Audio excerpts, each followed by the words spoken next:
اللہ کے پاک نبی حضرت محمد صلی اللہ علیہ وآلہ وسلم کی ایک بہت ہی خوبصورت حدیث پاک جو میں آپ کی نظر کرنا چاہتا ہوں۔ اللہ کے پاک نبی علیہ الصلوۃ والسلام ارشاد فرماتے ہیں، تم تکلیف دہ چیز کو رستے سے ہٹا دو، یہ تمہارے لیے نیکی ہے۔ ہم اگر کوئی نیکی کا کام کرتے ہیں،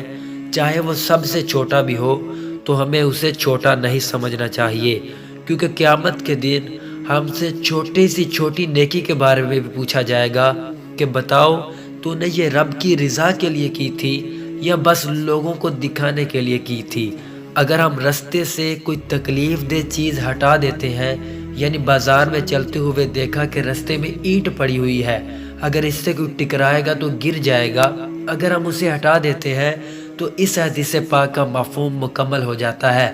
کہ تم تکلیف دہ چیز کو رستے سے ہٹا دو،